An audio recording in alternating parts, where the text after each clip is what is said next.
The film begins with Juice, a convict, on the run from the police.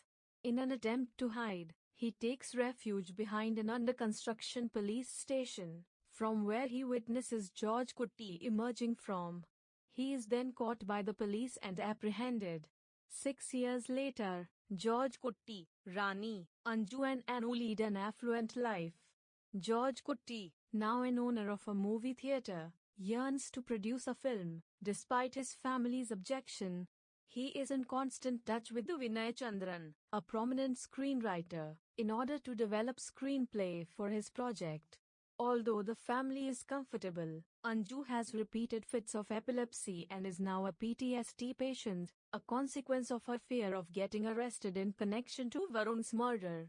Jealous of the family's meteoric rise in wealth, George Kutty's neighbors start spreading rumors tarnishing the family's image, especially Anju's, much to Rani's distress. Her only source of solace is her friendly neighbor Sarita, although the duo's friendship is not accepted by Sarita's abusive husband, Sabu. The police, having received much humiliation due to their inability to solve Varun's case, decide to reinvestigate the case, under the supervision of Vic Thomas Baston. Meanwhile, George Kutty encounters Prabhakar, who begs him to disclose the location of Varun's body so that he can collect his skeleton to perform funeral rites, but to no avail. Anu returns home on a spring break and hosts a sleepover party with her friends, despite Rani's protests. One night, Rani conveys to Sarita of her fears of getting arrested and inadvertently blurts the fact that George Kutty had moved Varun's body.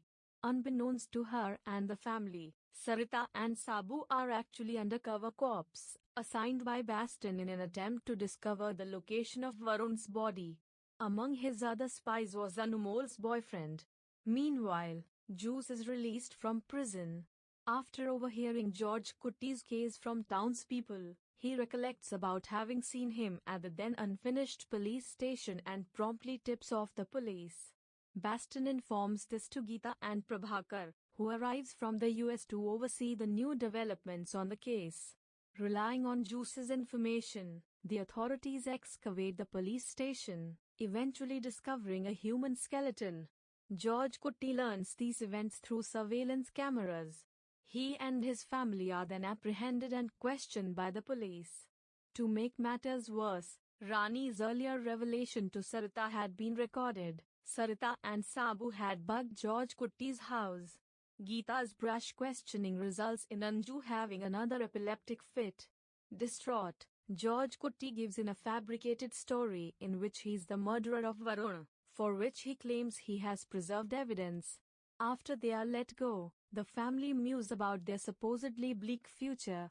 After George Kutty is formally arrested and tried, Vinay Chandran meets with Baston, Geeta, and Prabhakar.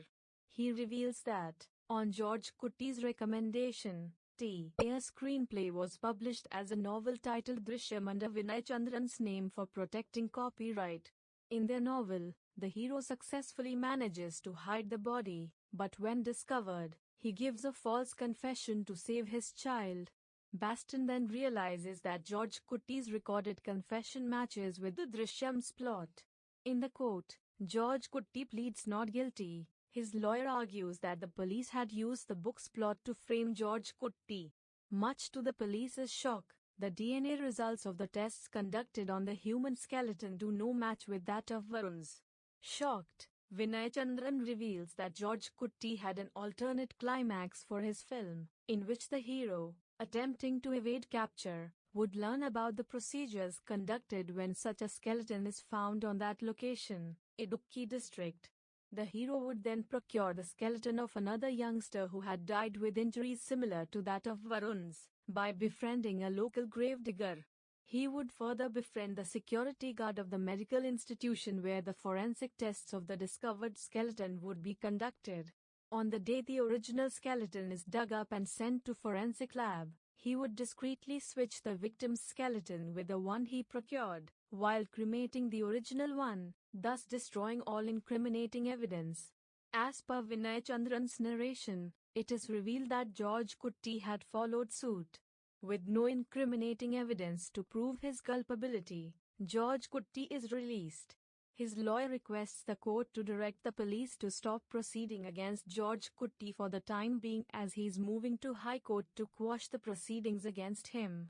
George Kutty later has Varun's cremated skeleton discreetly handed over to Geeta and Prabhakar, who floats his ashes in river. Baston urges them to end their spat with George Kutty, as they will never succeed in punishing him. He tells that George Kutty's vigilant life itself is a punishment. He must live the rest of his life with constant supervision, caution and guilt. The couple apparently agrees with him. Meanwhile, George Kutty, watching the trio from afar, silently